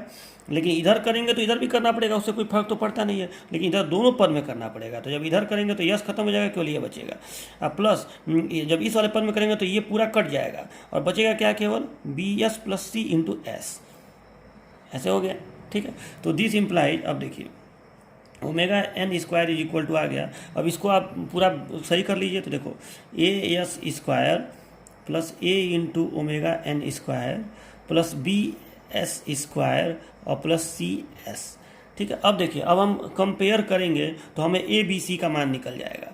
तो पहले तो ये काम करिए कि यहाँ पे चलो अब कंपेयर करते हैं हम लोग, तो कंपेयर करेंगे तो हमें मान निकल जाएगा। और एक काम और कर लीजिए यहाँ पे कि इसको ऐसे लिख लीजिए, ओमेगा एन स्क्वायर बराबर यहाँ पे भी यस स्क्वायर है, यहाँ पे भी यस स्क्वायर है, तो ऐसे हो जाएगा A plus B S square plus A omega N square plus C into S, ये सी कांस्टेंट है, सी इंटू एस। चलो तो अब देखिए बाई कंपेयरिंग जब हम कंपेयर करेंगे, बाई कंपेयरिंग बोथ साइड्स, जब दोनों पक्षों को हम कंपेयर करेंगे तो देखिए हमें क्या मिलेगा। तो जब हम कंपेयर करेंगे दोनों पक्षों को, तो आप कंपेयर करके बताइए। तो देखिए कंपेयर हम जब करेंगे तो यहाँ पे देखिए तो इधर कहीं भी यस स्क्वायर नहीं है, मतलब यहाँ पे जीरो एस स्क्वायर प्लस में है, जीरो यस स्क्वायर। मतलब मैं ये कहना चाहता हूँ कि यस स्क्वायर का घात जो यस स्क्वायर का जो यहाँ पे गुणक है यस स्क्वायर का, वो जीरो है। ठीक है, क्योंकि इधर यस स्क्वायर है ही नहीं। तो ए प्लस बी का मान क्या हो गया, कंपेयर ही ना करते हैं, तो ए प्लस बी का मान हो गया जीरो। तो जब हम कंपेयर किए तो ए प्लस बी बराबर आ गया जीरो। ठीक है, ए प्लस बी बराबर जीरो आ गया। इसी तरह से यहाँ पे ओमेगा एन स्क्वायर इधर भी है, जो यहाँ पे एक है, तो जब आप इसका कंपेयर इधर करेंगे तो ए बराबर क्या आ गया, एक आ गया। और सी इंटू यस, इधर सी, इधर यस इंटू में तो कुछ भी नहीं है, यानी इधर जीरो इंटू एस है प्लस जीरो इंटू यस है, तो सी का मान जीरो आ गया। चलो तो सी का मान जीरो, ए का मान वन, और ए का मान अगर वन है तो बी का मान माइनस ए है ना, तो बी का मान हो जाएगा माइनस वन। ठीक है, तो बी का मान माइनस वन, ए का मान वन और सी का मान जीरो। ठीक है, तो इसे हम यहाँ ले जाके पुट कर देंगे। देखिए यहाँ ले जाके पुट कर देंगे, कहाँ पुट कर देंगे, इसमें। तो दिस इम्प्लाइज, ये हो गया, देखिए ए बी सी का मान हम इस वाले में पुट कर देंगे, तो this implies omega N square upon s into s square plus omega N square is equal to A upon s, तो ए का मान वन, तो one upon yes plus B का मान माइनस वन, तो ये आ गया माइनस एस, और सी का मान जीरो, तो plus zero upon yes square plus omega N square, इस वाले में हम पुट कर दिए, तो ये आ गया। तो this implies omega N square upon s into s square plus omega N square is equal to one upon s, minus को यहाँ लिख दे रहे हैं, यस अपान यस स्क्वायर और प्लस ओमेगा एन स्क्वायर। ठीक है, ये हो गया। अब देखिए यही तो सी ऑफ एस का मान था, देखिए सी ऑफ एस का मान यही तो था, यानी सी ऑफ एस का मान जो है अब ये इतना चीज़ हो गया।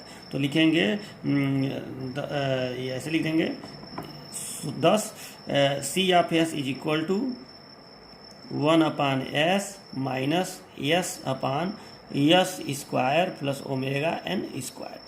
अब देखिए अब ये स्टैंडर्ड फॉर्म में आ गया। अब इसका भी इन्वर्स लाप्लास ट्रांसफॉर्म निकल सकता है, क्योंकि वन का Laplace transform one upon S होता है, वन का लाप्लास वन अपान एस होता है, तो वन अपान एस का इन्वर्स लाप्लास ट्रांसफॉर्म वन हो जाएगा। ठीक है, अच्छा इसी तरह से आप जानते हैं कि कॉस ओमेगा टी का Laplace transform S upon yes square plus omega square होता है। ठीक है, तो इसका मतलब ये हुआ कि इसका inverse Laplace transform cos omega t हो जाएगा, यानी इन दोनों का इन्वर्स लाप्लास ट्रांसफॉर्म लेना पॉसिबल है। तो अब हम लोग क्या करेंगे, तो देखिए लिखेंगे बाई इन्वर्स लाप्लास ट्रांसफॉर्म ठीक है, by taking inverse Laplace transform of both sides. तो देखिए जब दोनों पक्षों का आप इनवर्स लाप्लास ट्रांसफॉर्म करेंगे आप बोथ साइड्स, तो आपको मालूम है कि ये चीज़ बन जाएगा सी ऑफ टी, ये सी ऑफ टी बन जाएगा जो हमें चाहिए, सी ऑफ टी। ठीक है, और ए वन अपन एस क्या बन जाएगा 1, और ये क्या बन जाएगा कॉस, और यहाँ पे ओमेगा एन है तो ओमेगा एन टी। देखिए ये टाइम के फंक्शन में आ गया, हमें रिस्पांस पता चल गया सिस्टम का कि सिस्टम का रिस्पांस ऐसा होगा। ठीक है, यही टाइम डोमेन रिस्पांस का हमारा समीकरण है, C of T is equal to 1 minus cos omega N T. ठीक है, अब इसको हम ग्राफ से रिप्रेजेंट करेंगे। अभी तो ये हो गया, ठीक है, टाइम, यही टाइम डोमेन रिस्पांस है। मतलब जो हमारा फंक्शन फ्रीक्वेंसी डोमेन में था, यस डोमेन में था, वो हमारा टाइम डोमेन में आ गया। अब हम टी का मान यहाँ रखेंगे, हमें उस सिस्टम का, ये तो नेचुरल फ्रीक्वेंसी ऑफ ऑसिलेशन है, तो हम केवल समय का मान रखते जाएंगे तो हमें आउटपुट पता चलता जाएगा कि आउटपुट कितना होगा। ठीक है, तो ये हमारा टाइम डोमेन रिस्पांस निकल गया, लेकिन अभी हम इसका ग्राफ बनाएंगे तब ये कंप्लीट माना जाएगा। देखिए अब हम इस ग्राफ को बनाएंगे तो जाहिर सी बात है, यहाँ पे देखो ग्राफ हम 3 चीज़ों का बना के आपको पहले दिखा रहे हैं। देखो अगर हम सी ऑफ टी में 1 है, ठीक है, तो मान लो कि अगर ये सी ऑफ टी है, तो अगर इसमें हम 1 का केवल ग्राफ बनाएं तो 1 का ग्राफ तो ऐसे बनेगा, 1 एक नंबर है तो 1 का ग्राफ ऐसे बनेगा। ठीक है, ये हो गया 1। अगर हम केवल माइनस कास ओमेगा टी का ग्राफ बनाएं, ओमेगा एन टी का, तो आपको मालूम है कि कास का ग्राफ ऐसे बनता है। आपको सबको मालूम होगा कि कॉस थीटा का ग्राफ, कॉस जीरो का मान, जब टी का मान 0 होगा तो ये 0 होगा, कॉस जीरो का मान 1 होता है। वैसे भी आपको ये पढ़े होंगे आप लोग कि कास का ग्राफ यहाँ से शुरू होता है, ऐसे बनता है। ठीक है, ये कॉस थीटा का ग्राफ होता है, इस तरह से साइनोसॉइडल ही होता है। ठीक है, इस तरह से ये कॉस थीटा का ग्राफ होता है, इस तरह से। ठीक है, तो अब देखिए ये कॉस थीटा का ग्राफ हो गया, और अब हमें, और अगर ये प्लस कॉस थीटा का ग्राफ है, अगर हमें माइनस कॉस थीटा का ग्राफ बनाना हो, minus cos omega N t का ग्राफ बनाना हो, तो ये जस्ट उल्टा हो जाएगा। जो यहाँ पे पहले प्लस होना है वो माइनस होना जाएगा। मतलब ये इस तरह से, ये ग्राफ इस तरह से आ जाएगा। देखिए इस तरह से ये minus cos omega N t का ग्राफ हो गया। ठीक है, ये minus cos omega N t का ग्राफ हो गया, minus cos omega N T. ठीक है, अब हम इन दोनों ग्राफों को अगर जोड़ दें, मतलब ये 1 और ये minus cos omega N t, तो हमें ग्राफ मिल जाएगा सी ऑफ टी का। यही नहीं बता रहा है 1 और plus minus cos omega N t, तो हम इन दोनों ग्राफों को जोड़ के आपको बना के दिखा रहे हैं। तो देखिए अगर आप इस ग्राफ में थोड़ा सा, मैं और इसको सही बना दूँ तब बना रहा हूँ, तो देखिए थोड़ा सा मैंने सही से बना दिया है। ये ग्राफ 1 का है। ठीक है, 1 का समय के रेस्पेक्ट में वैल्यू हमेशा 1 ही रहेगा। ठीक है, ये minus cos omega N t का ग्राफ है, -1 से शुरू हुआ है, +1 तक जाएगा। ठीक है, 0 पर जब टाइम का मान 0 होगा तो -1 होगा, और जब टाइम का मान इस तरह से कॉस का ग्राफ ऐसे बनता है। ठीक है, तो ये हो गया minus cos omega N t का ग्राफ, और आपको इन दोनों को जोड़ देंगे तो आपका बन जाएगा इसका ग्राफ सी ऑफ टी का। तो देखिए यही सी ऑफ टी का ग्राफ है, इसी ग्राफ को हम लोग कहेंगे टाइम डोमेन रिस्पांस। वो समीकरण के रूप में है और यहाँ ग्राफ के रूप में हमको प्राप्त करना है। तो देखिए इन दोनों ग्राफों को जोड़ देते हैं। तो कैसे जोड़ेंगे, तो देखिए आपको दिख रहा होगा कि यहाँ पे देखिए, यहाँ पे इसका मान 1 है और इसका मान -1 है, तो 1 और -1 जुड़ेगा तो क्या आएगा, 0 आएगा। तो यहाँ पे वैल्यू 0 आ गया। ठीक है, उसी तरह से यहाँ पे अब देखिए, तो यहाँ पे इसका मान 0 है और इसका मान +1 है, तो इसके सीधाई में 0 में +1 जुड़ेगा तो क्या आएगा, 1 आएगा। ठीक है, उसके बाद देखिए यहाँ पे देखिए, तो यहाँ पे इसका मान क्या है, इसका मान है 1 और इसका मान भी 1 है। देखिए इसीलिए मैंने इसको मार्क किया हुआ है 0 के लिए, फिर इस 1 के लिए, फिर इस 0 के लिए, कहाँ पे क्या वैल्यू आएगा वो दिखाने के लिए मैंने इसको यहाँ पे प्रोजेक्ट कर लिया है। ठीक है, तो यहाँ पे 1 है और यहाँ पे 1 है, तो यहाँ डबल हो जाएगा कि नहीं, यहाँ पे 2 हो जाएगा। चलिए ये यहाँ तक पहुँच गया, थोड़ा ऊपर तक। ठीक है, इसको थोड़ा सा और बड़ा कर दे रहा हूँ। चलो ये यहाँ तक पहुँच गया। उसके बाद आप देखिए, तो इस वैल्यू के लिए ये 0 है और वो 1 है, तो फिर ये 0 है और ये 1 है, तो जाहिर सी बात है यहाँ पे 1 आएगा। ठीक है, मान लो कि ये हाइट 1 वाली हाइट है। ठीक है, इसमें मैं 1 वाली हाइट को थोड़ा सा दिखा दे रहा हूँ कि ये हाइट जो है ये 1 वाली हाइट है, 1। ठीक है, तो जितना हाइट यहाँ पे है। ठीक है, तो ये हो गया। तो अब देखिए, तो यहाँ तक हम लोग पहुँचे थे ना। अब देखिए यहाँ पे -1 है। ठीक है, और यहाँ पे क्या है, +1 है, तो यहाँ पे ये क्या आ जाएगा, 0 आ जाएगा। ठीक है, यहाँ पे 0 आ जाएगा। ठीक है, यहाँ भी 0 आया था और यहाँ भी 0 आ गया। ठीक है, अब यही पैटर्न आगे बढ़ता जाएगा। फिर यहाँ पे 0 है और यहाँ पे 1 है, तो फिर ये यहाँ पे आएगा, फिर ये यहाँ पे आएगा। ठीक है, तो आप देख रहे हैं कि ग्राफ कैसे बन रहा है। देखो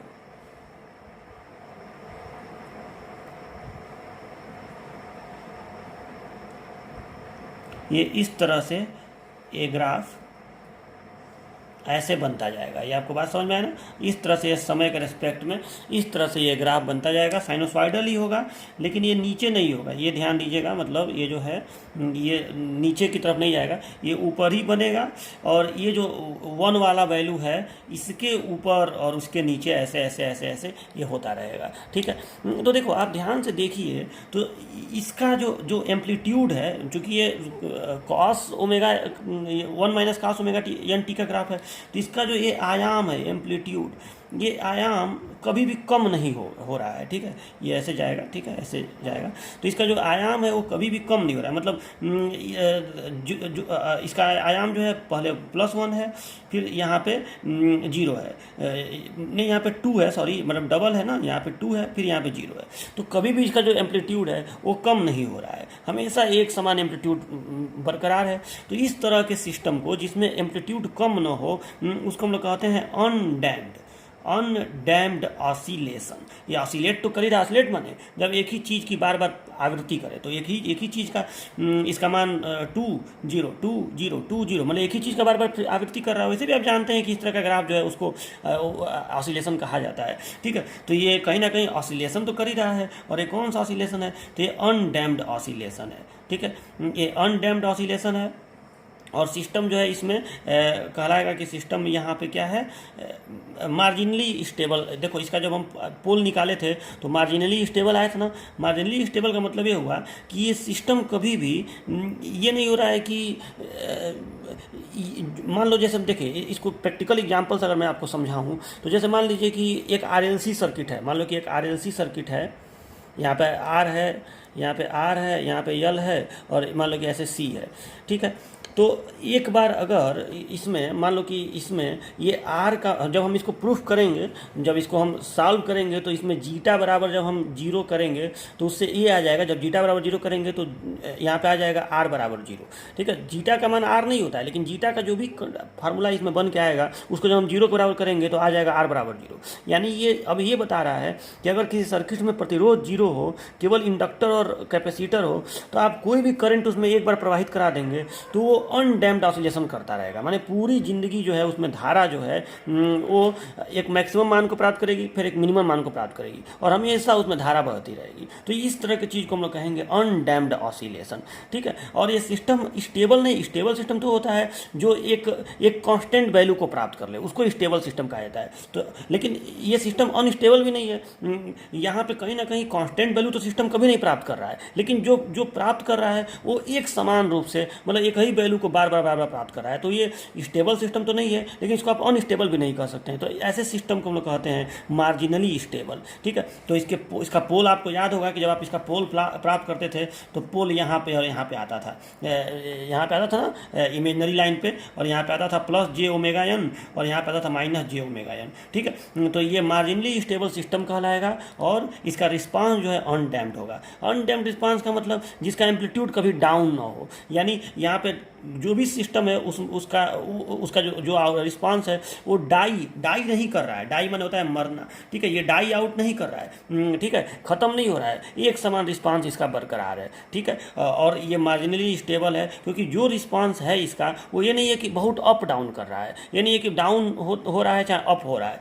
ठीक है, ये एक समान इसका रिस्पांस है। तो इसी को हम कहेंगे अनडैम्प्ड ऑसिलेशन। तो मुझे पूरा उम्मीद है कि आपको ये समझ में आ गया होगा कि अनडैम्प्ड ऑसिलेशन ही है। ओके, तो देखिए अब आप क्या करिएगा कि उस जो ये डिरेवेशन हो गया है CFT का, तो उसके बाद सीधे ये ग्राफ बनाइएगा।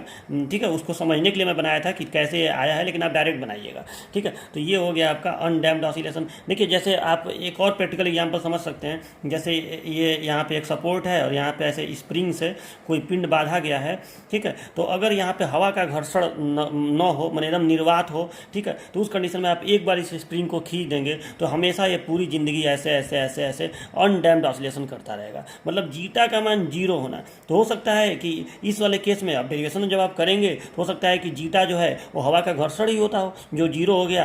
तो यहाँ पे अनडैम्प्ड ऑसिलेशन हो गया। माने पूरी ज़िंदगी इसका जो आयाम है जितना इधर जाएगा उतना ही इधर आएगा, आयाम पूरी लाइफ इसका बरकरार रहेगा। इसी को अनडैम्प्ड ऑसिलेशन कहते हैं। ठीक है, कि जो एम्पलीट्यूड है उसमें कोई भी कमी ना हो। ठीक है, तो ये होता है आपका अनडैम्प्ड ऑसिलेशन। तो ये पूरा डेरिवेशन आपका हो गया। तो आप यहाँ से शुरू करिएगा। ठीक है, यहाँ से ये लिखना शुरू करिएगा। ये जो समीकरण है ये सब के लिए है, ठीक है। ये इसका प्रयोग मैं सब में करूँगा। केस फर्स्ट में मैं जीटा 0 रख के और फिर उसको स्टैंडर्ड फॉर्म में लाया हूँ। भारी काम थोड़ा सा यही स्टैंडर्ड फॉर्म में लाना होता है ताकि आपका इन्वर्स लाप्लास ट्रांसफॉर्म निकल जाए। तो आपको समझा दिया हूँ मैं अच्छे से कैसे होगा। और जब इन्वर्स लाप्लास ट्रांसफॉर्म हो जाएगा तो आपका ये सीधे यहाँ पे सी ऑफ टी निकल गया और रिस्पांस निकल गया, उसका ग्राफ बना दीजिए, यही हो गया अनडैम्प्ड। तो मैं कहा था ना कि आपको जब ये कैसे समझ में आ गया, ठीक है। अब देखिए, अब हम लोग करेंगे केस सेकेंड। ये केस बहुत ज़्यादा इंपॉर्टेंट है, केस सेकेंड, ठीक है। और इस केस में जीटा का वैल्यू कहाँ से कहाँ तक रखेंगे, 0 से 1 के बीच में, ठीक है। तो 0 से 1 के बीच में जब जीटा हो तब क्या होगा, when zeta is between 0 to 1। और इसमें आपका रिस्पांस जो है वो अंडर डैम्प्ड ऑसिलेशन आता है। अब ये अंडर डैम्प्ड ऑसिलेशन क्या है, जब आप इसको डेरिवेशन करेंगे तभी समझ में आएगा। तो डेरिवेशन का तरीका वही रहेगा, मैं जो समीकरण आया था उसका सी ऑफ एस का, उसमें जीटा का मान इसके बीच का कोई एक वैल्यू रखूँगा, ठीक है, और उसके बाद इसको करूँगा। तो चलिए इसको मैं नेक्स्ट टाइम बताता हूँ, और सबसे ज़्यादा इंपॉर्टेंट कंडीशन यही है, ठीक है। तो चलिए मिलते हैं नेक्स्ट क्लास में, तब मैं इसको बताऊँगा, ठीक है। यही आप एक कर लेंगे तो इसके बाद वाला सारा देखो, निगेटिव वाला तो करने की जरूरत भी नहीं है, मैं उसको सीधे आपको ग्राफ और समीकरण बता दूंगा। मेन आपको यही 4 का डेरिवेशन करना पड़ेगा, ठीक है। तो मैं करके आपको बताऊंगा और आपको धीरे धीरे समझ में आ जाएगा कि अनडैम्प्ड तो आज समझ में आ गया, अंडर डैम्प्ड क्या है, ओवर डैम्प्ड क्या है और क्रिटिकली डैम्प्ड क्या है, ये भी आपको समझ में आ जाएगा, ठीक है। चलिए तो मिलते हैं नेक्स्ट क्लास में, तब तक के लिए बाय बाय।